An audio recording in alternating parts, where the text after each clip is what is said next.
Welcome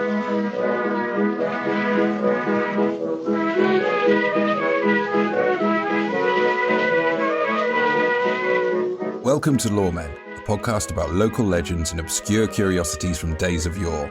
I'm James Shakeshaft. And I'm Alasdair Beckett-King. And Alasdair, we have got the biggest name in the world of weird stuff podcasts. Wow, that is a category I'm familiar with. You know the podcast Astonishing Legends? I do indeed. It's Forrest Burgess from that. Wow. I bet, because we want to make a good impression on Forrest, it's got a really slick intro. I'm doing the intro this time, you know. Oh.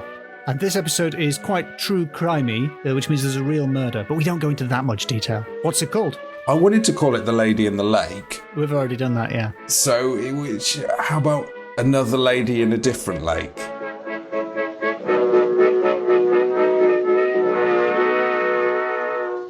My favourite tongue twister was he sat up on the balcony, mimicking him hiccuping and amicably welcoming him in again. Oh, that is impressive, sir. Very much so. Yeah. I can't do that. My tongue moves too slowly. Yeah. I can't do any tongue twisters. I couldn't even say tongue twister there. Did you hear that? I didn't even make it all the way through the phrase. It was too twisted. Why would you put a twist in the middle of a word? Come on. We have rubber baby buggy bumpers. Ooh. Surely a rubber baby wouldn't need bumpers on its buggy. It is the bumper if it's a rubber baby.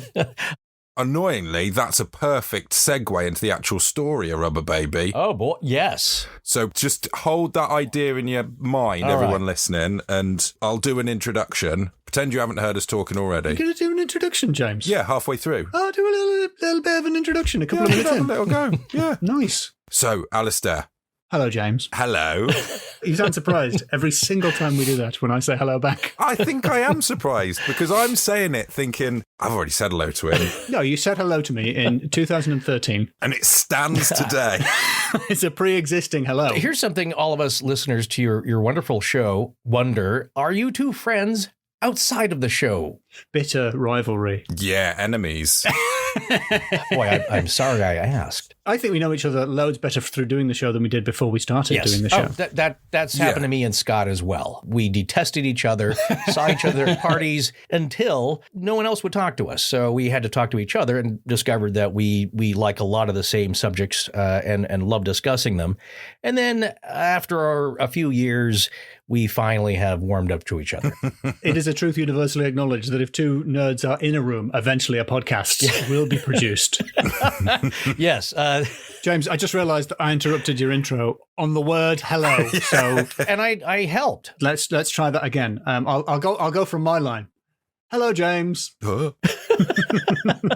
We've got a deputy Loreperson again, Alasdair. Yes, get in. Eagle-eared listeners will have noticed a very familiar voice. If you're in the realm of listening to podcasts about folklore and weird stuff, legends, you might say, things that would astonish you, you're going to know of the podcast Astonishing Legends. Yeah.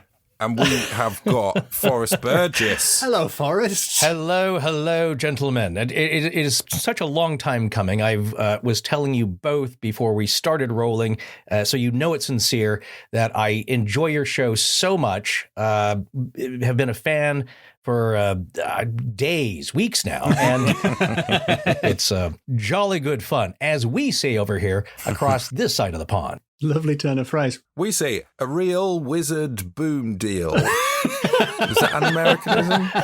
Yeah, that's how they talk.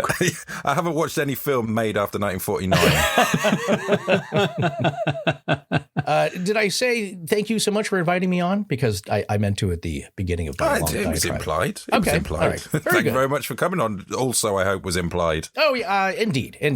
Yes, Astonishing Legends is like a Bigger Boys podcast. It is. The Bigger Boys, you could push us around, you could take our lunch money, you could... We're known by hundreds and loved by tens. So,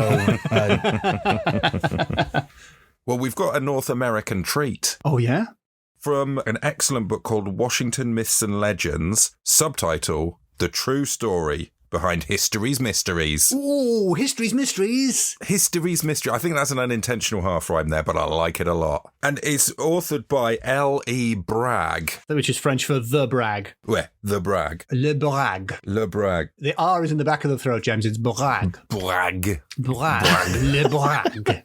I just now noticed, though, if you're going to write a book about myths and legends, and some would say tall tales, perhaps, and your name is Bragg, is there a connection there? A bit of nominative determinism, perhaps.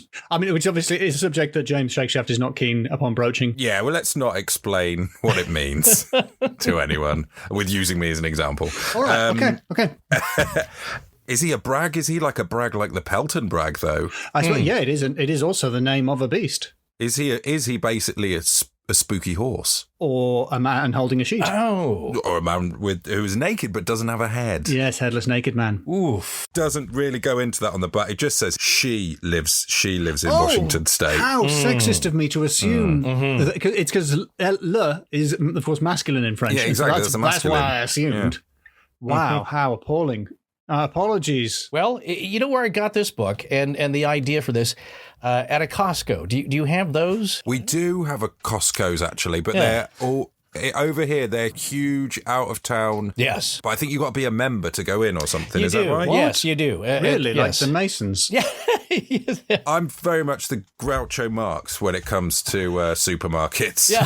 I wouldn't go in at a supermarket that would have me as a member, to paraphrase him. No, that's totally understandable, but they welcome all types, and it is much like the Masons. When you die, there's a ceremony by older men in aprons. But they have a great selection of books there. They have books in it. Oh, yes. They don't. I can't imagine they got books in the Costco's over here. Who's going to an out-of-town shopping centre to buy books in bulk? Who's doing that? They're very reasonably priced there. But don't you have to get like 5 copies of the same book to get the value? Can I just get a gross of book, please? You don't have to buy like 12 can openers in a package in the same idea. You can purchase a book singularly, which is what I did. So I saw this lying on one of the tables in Washington State. Whoa. And thought, you know what, this will come in handy one of these days. And it has. Yes. So this story takes place in Washington, D.C. No. The other one. You know, there's 2.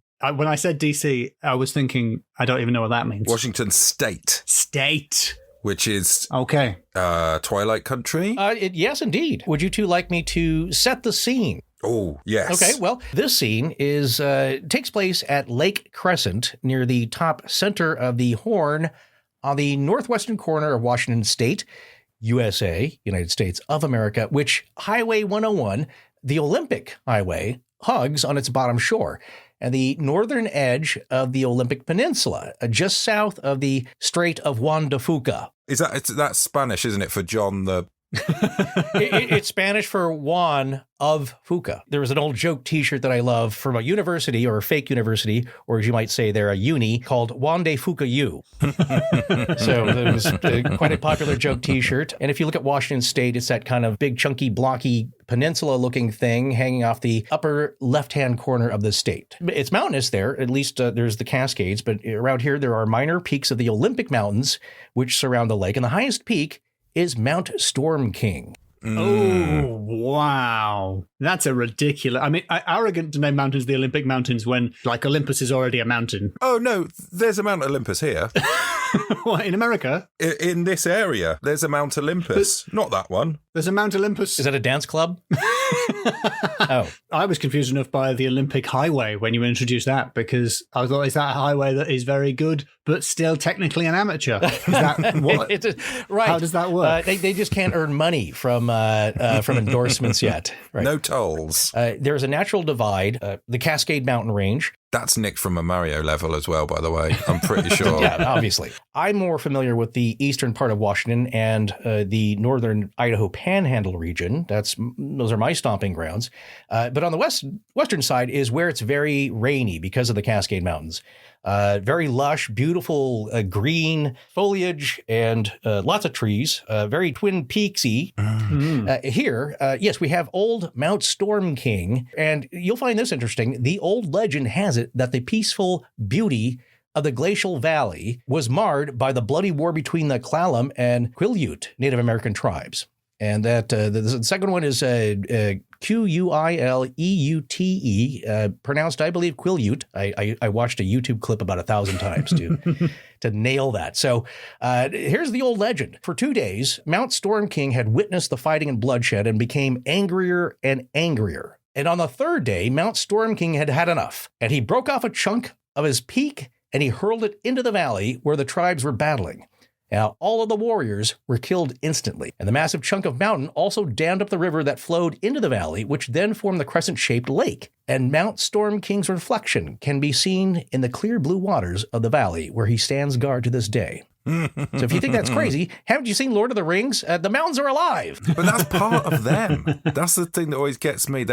It's like pulling your arm off. Yeah. To chuck at someone. Yeah, but I'd certainly chuck a fingernail clipping at either of you two and grow it back. I really thought he was going to warn them using his might and majesty rather than just kill every single one of them. I guess you do things differently in America. Yeah, it's like giants. You're stomping around. You don't know who you're stepping on. It's a rough world when you're bigger. Pants don't fit right, and the lore has it that the land around Lake Crescent is still revered by the Klallam and Quileute tribes for the legend of its creation, and avoided by the older generations because of the stories passed down of the warriors being killed when the lake was created. One mystery is that it was believed to be bottomless and never gave up its dead. Mm-hmm. If one was to drown in Lake Crescent, it was believed your body would never surface.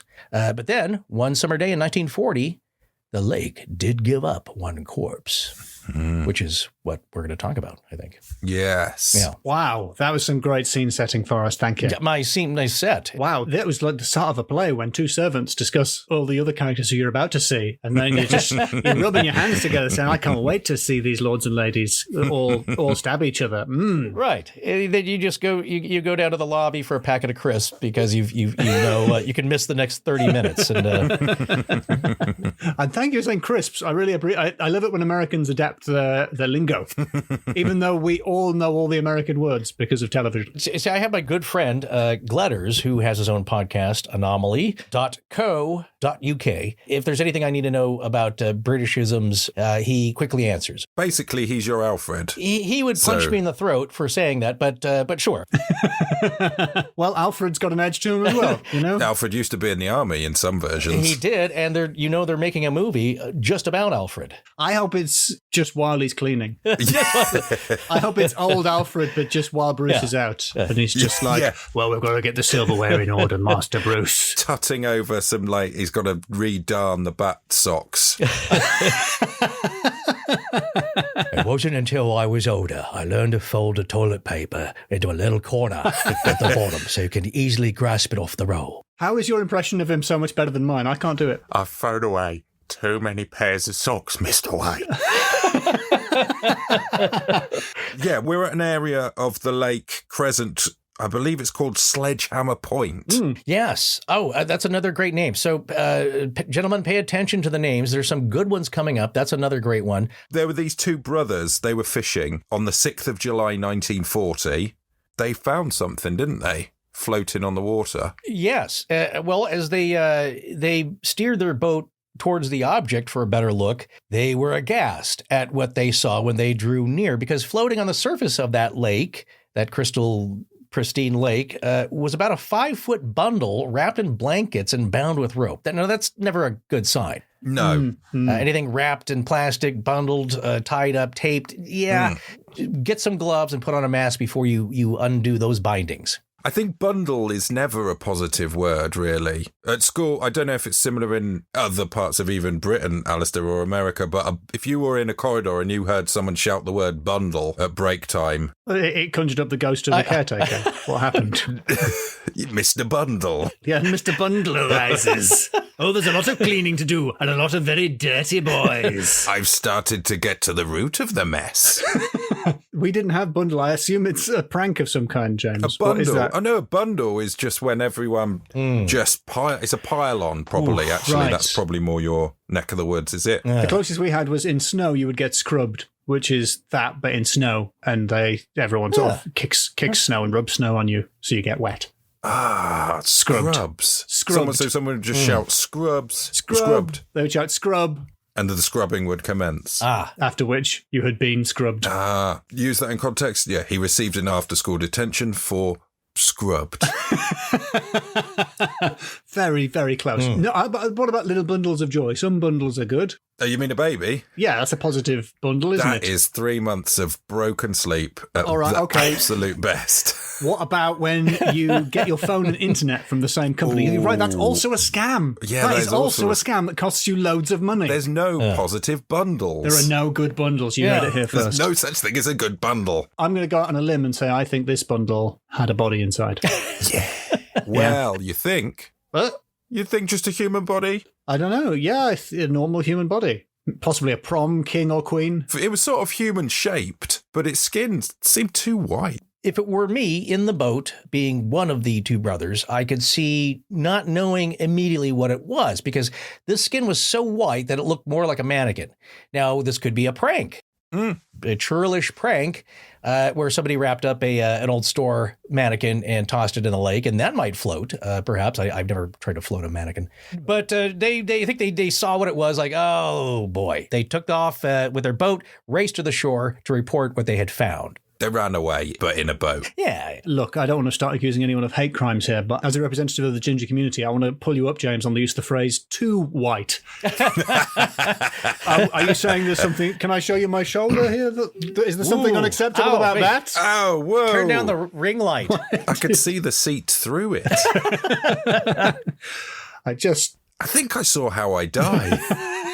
But it's funny you mentioned that, Alasdair, because auburn hair does play a significant role in this case. And auburn is posh for ginger. Yes, it's the hyacinth bouquet to the bucket that is ginger. Thank you for pretending to understand what I'm talking about, Forrest. I also love that show. It's our version of the West Wing. So, of course, the Clallam County coroner gets called in, and they make an examination. It's Dr. Irving Cavany, and the sheriff, Charles Kemp, examine the body. And yes, of course, it's a woman in her mid-30s. But what was unusual about this corpse is that, unlike most drowning victims, it wasn't bloated. There were no signs of decay or an odor of decomposition, and the body weighed less than 50 pounds. And so Dr. Irving Cavany said, I never saw a corpse just like this one before. The flesh is hard, almost waxy. Sheriff Charles Kemp said, it's more like a statue. The flesh has turned to some rubber-like substance.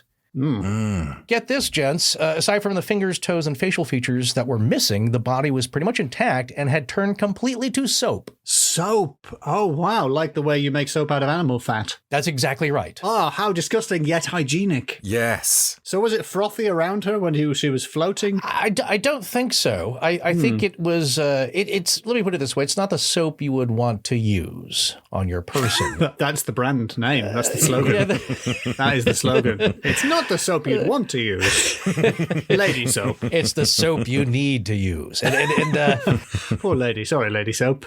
Soap lady. So check out this finding here. A pathologist, Dr. Charles P. Larson, was sent up from Tacoma, and he provided his analysis, which was I think the final take on what had happened physically to the body at that point. He says, I will never forget looking at the Lady of the Lake for the first time. I'd never seen anything like it, but I'd read about things like it. Here was a body that had turned completely to soap. Because the waters of Lake Crescent are so cold, it's thought that it had preserved the body, this coldness, along with a depth of 660 feet or 201 meters. At its deepest, the great depth of the lake had thwarted the bacteria and organisms that would normally decay human flesh. Components of soap, calcium and alkali, are found at the bottom of Lake Crescent. So what had happened was a chemical change in the body.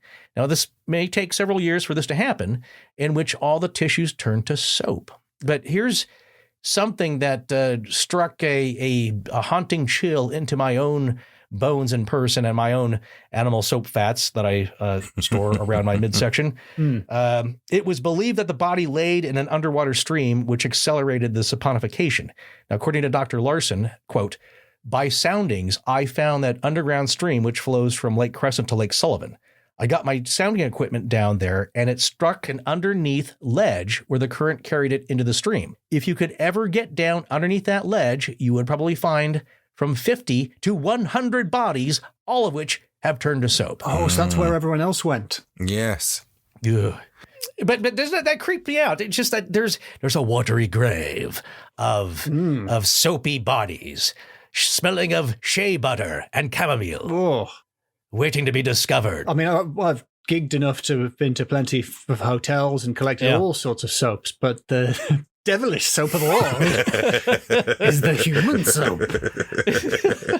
Wow. It's at best frowned upon. It's got to be frowned upon. I mean, there's probably a startup in Hoxton attempting it. There's an Etsy store, which, yes, they don't outright say it, but somebody who works there suddenly got slim from a little bit of liposuction, and now there's a bunch of soaps for sale. But here's the thing. This is how it was discovered, because when the body was first thrown into the lake, it had been tied with weighted ropes that sank it to the lake's bottom. And over a long period of time, the constant tension, I'm sure, in the wave motion of the lake and deterioration of the ropes had caused them to break. And with the body now composed entirely of buoyant soap, it floated to the surface. And now we have a mystery on our hands. Yeah. Who was this murdered woman? Well, here's what we knew, or what they knew at the time. Still found clinging to the body were remnants of a green wool dress with a J.C. Penney tag. But along with the dress, Alasdair, the scalp still had auburn hair attached. So she was a redhead, so it was racist, what you said earlier, James, about her being too white. She turned into soap. I'm not being racist against soap. More bigotry. So they couldn't identify her without a name. So she laid in the county morgue for about 2 months before being buried in a pauper's grave at the Clallam County Cemetery. I always feel bad about paupers' graves. I feel like the branding for them is way off. It isn't the paupers' fault. They're paupers. Just call them something like regular or everyday value, something like that. I don't think you want an everyday grave. All right. Unless you're like a vampire. Yeah, that's not ideal. So they have very little to go on, but they have some clues here. A noted criminologist named Hollis B. Foltz from the Washington State Attorney General's office in Olympia, see, the capital of the state of Washington is also called Olympia. By this time, the press had dubbed her the Lady of the Lake. Hollis B. Foltz pored over reports of missing persons, of course, in the area. But then he got a hunch. And I love it when investigators get a hunch, because it's not solid. It's just kind of it's intuition. An old salty investigator gets a hunch because he then focused on a missing waitress from a town about 20 miles east of Lake Crescent called Port Angeles. Now, at the time she disappeared, Hallie Illingworth was 36 years old, 5 feet 6 inches tall with auburn hair. And her husband at the time, Monty Illingworth, told the local folks there that she had just run off with a Navy lieutenant commander from the naval station in Bremerton. And then Foltz, of course, found this story to be fishy because Hallie had never transferred her union card. So, what's a union card? I don't know, and I didn't bother looking. Investigator Holtz tracked down a sister of Hallie's living near Walla Walla, Washington. Walla Walla, what now? That is a name that takes a run up. Yeah. Have you never heard of that place? I think it's what people say when they are surprised by Washington, right? Like when they open the door and unexpectedly see Washington. Walla Walla, Washington? That is, yes. There's Walla Walla, Washington. There's Texas. British Columbia. I don't know if that's a state. West Philadelphia. Don't you have any exclamations of surprise for some places in England? Just Cornwall. There's one place that has an exclamation point in its name. What? Where's that? Westwood Ho! Oh. Exclamation mark. Oh, wow. And that was a town named after a book. That's a great fact. I kind of like that. Yeah. Walla Walla is now that's more my side of the territory. So we're talking across the state, and they were known for their sweet onions, the Walla Walla Sweet Onion. So, which is a band, I assume. We're the Walla Walla Sweet Onions. I hope you like easy listening because it's all we've got. Take it away. This sister, though, that Holtz tracked down, she said the last time that she saw her sister Hallie was the week before Christmas in 1937. Now, Hallie had visited her sister one afternoon, and she left in that early evening, and Monty had come by the sister's apartment later that evening looking for Hallie. Then he showed up the next day at the sister's workplace, once again looking for Hallie. And this time here, described by the sister, Monty was very disheveled, as if he'd slept in his clothes, and his explanation was that he'd been drinking all night in Port Townsend. Well, Monty said that when he finally returned home from his partying, he and Hallie fought, and she stormed out of the house. And then Monty told the sister here, well, Hallie's left me. After our big fight, she packed a suitcase, and she said she was never coming back. she said none of us would ever see her again. Obvious bit of plotting there, I think. Yeah. From him. Get it? She said she's not coming back. So don't be surprised if you never see her again. She said she would not. Guys, I think he did it. Yep. Tell me how they got him. I've done nothing but watch Columbo during lockdown. What Fultz looked into was the rope that had been tied round that bundle, and he found that it was a type that had been sold exclusively by Sears Roebuck in Port Angeles. Port Angelos. He went through the sales records at this Sears, which I think is a shop. Oh, yeah. Because I think they had a catalogue. Yes. That's how I know of it. They absolutely did, yes. Yeah, he found that there was one person in Lake Crescent who'd purchased 1,000 feet of the rope. So he went to interview him, a guy called Harry Brooks, and he questioned him and he found out this guy had nothing to do with the murder. And just as he was the guy reverse Columbus him. Just as he's about to leave. What? The guy goes, there's one last thing, detective. I loaned 100 feet of that rope to a beer salesman. And he never gave it me back, nor paid me for it. He said that he needed to pull his truck out the mud, but he never returned, never paid for the rope. They managed to get some of that original rope off Harry Brooks, and they did some forensic tests, and it was exactly the same. It was both made from the same pure hemp, and they had the exact same strand count and twist, and were the same size. It was definitely the same. So please tell me that beer salesman was Hallie's husband.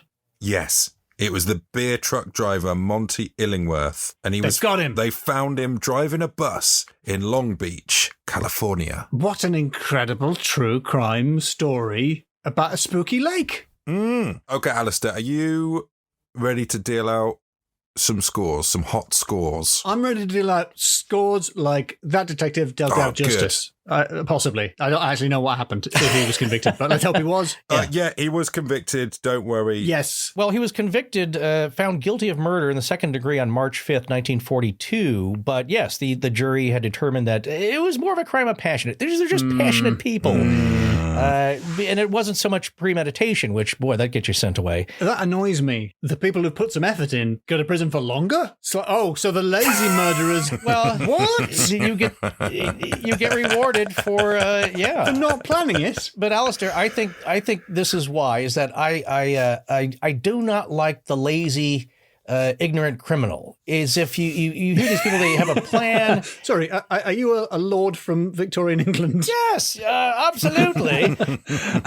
Are they a superstitious, cowardly lot? He is Batman, Alasdair. Of course. It turns out he's Batman. So I will answer your question more directly. Yes, James, I'm ready to score. I'm ready to deal out some justice. Let's get this guy. Let's nail it. Let's nail him. Yes. And it. What's your first category? We're just going to get out of the way the supernatural element. There is supernatural. Okay, well, mountain through like its head. Yes, a bit of itself. That's pretty supernatural. Mount Storm King. But this isn't the naming category, James. So don't try and influence me. I suppose a creepy lake that does not reveal its bodies, that does not disgorge creatures that fall within it. That's quite spooky. I'm going to go with a 2. I feel like if a mountain threw a big hunk of itself at you, that wouldn't be spooky so much as petrifying. Pun. And also you would be dead. Okay. We're good with it. We can take that for us because I think we're going to do very well in category number 2. Oh, yeah? Naming. What was the name of that mountain again, James? Mount Storm King. It's 5 out of 5. Thank you. It's Sledgehammer Point. Juan de Fuca, John de Fuca. Hollis B. Fultz. That was our detective. Irving Cavaney. Monty J. Illingworth. What decade are we in when all this is happening? The 30s. 30, yes. Yes, because every American these days is called Mackenzie James. They have a surname first and then a first name second. Right. It's an unarguable 5 out of 5 for names. Yes. All classic American names. Welcome to the Hall of American Names. You want middle initials? You betcha we got them. My partner Monty and I have got a special day for you. You want the name Craig to rhyme with Greg? It's funny because it's Craig. You want the word Graham to not have any of its middle letters? Join us. To just start and finish. Graham, I don't know what we're saying. Get into the Hall of American Names. See, in England, you'd add an extra E or an extra G, like. Yes, but all of those would be silent. It's actually the heighted bad form to pronounce them. Right. Right, so category the third. Now, Forrest, I didn't tell you the name of this category because we wanted something that encompasses the detective element. I thought what I could do there is take the area that we are, Columbia O. I think we're in a different place, actually. I've just realised. Are we in Columbia? I just realised we might not actually be Columbia. So, no, Columbia is a big part of a naming of the state. The Columbia River is, part of Washington State's claim to fame, I believe. So, well done, sir. Well done. Yes. Good. My wife, she loves this category. She thinks it's terrific. She can't get enough of it. Are these figurines breakable? Oh, geez. Oh, I thought it was an ashtray. Oh, I'm sorry. It's turned into Al Pacino. I think it's... Can I do Al Pacino? I didn't know I could do that. One last thing. Well, it had true crime. It had a detective who just stuck with it, and doggedly just whittled away until he had his man in the form of Hollis B. Wisenbaum. Hollis B. Fultz. Hollis B. Fultz. Hollis B. detecting. Yeah. Every day he's detecting. Yeah. I think it's, actually, I feel like I needed to the only way to score it would be to do a little act out where I pretend it's 4 and then leave. And then I just come straight back in with I just remembered. These little details, they drive me crazy. It's 5. Yes. And credits. Or no, we should end on a freeze frame. That would be, yeah. So what's the final category? This smells funny. James, this case stinks to high heaven. It does. It smells funny for a dead body. Soap smells delicious. Don't know, it just makes you wonder about the origins of the body shop.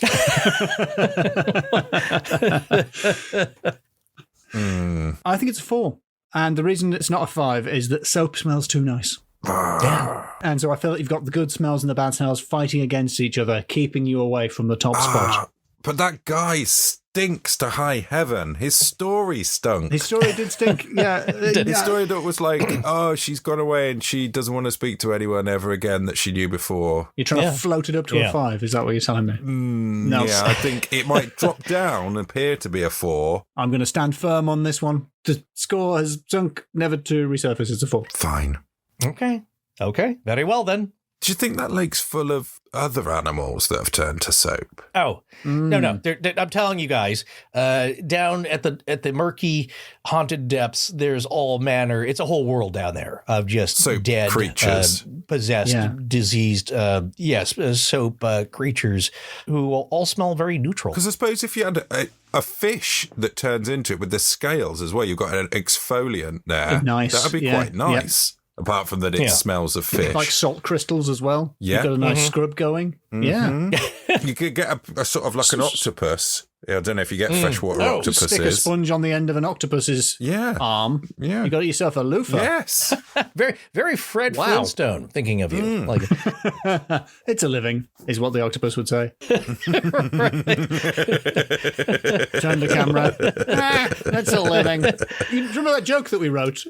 Can we use that in every episode? Yeah. Should we just use it once for the series? No, I think we should use that every time. It's a living. Forrest. Yes, sir.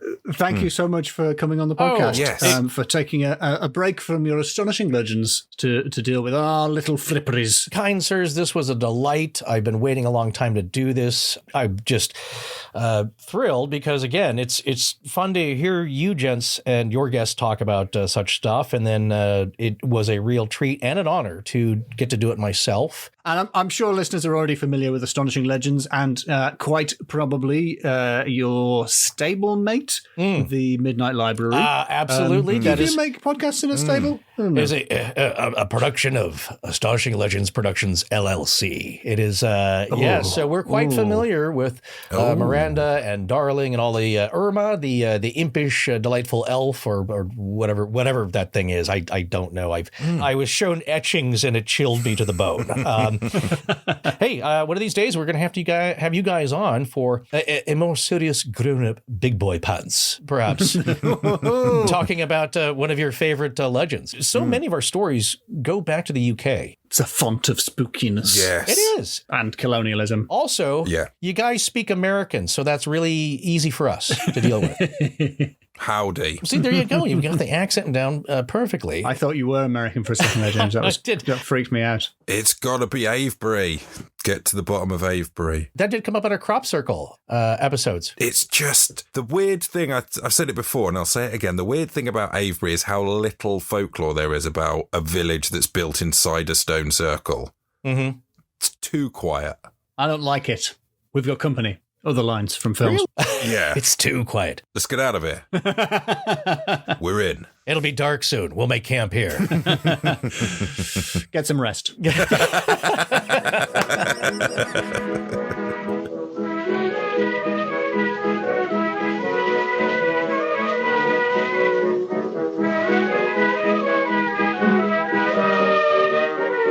You've been listening to Loremen with me, Alasdair Beckett-King. And me, James Shakeshaft. And our special guest, Forrest Burgess, off of Astonishing Legends.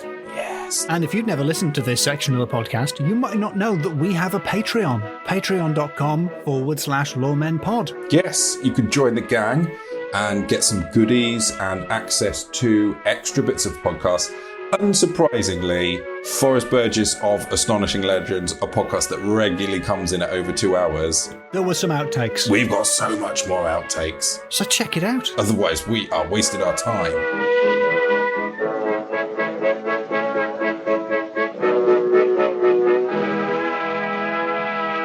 Get your wallets out and check it out. Your bitcoins? Can we take bitcoins? Not advisable, I think. No. When it strikes midnight, Bitcoin turns back into leaves. So I wouldn't trust it. But I took my cow to town, came back with 3 bitcoin. Oh, James, I told you to get a good price for that cow.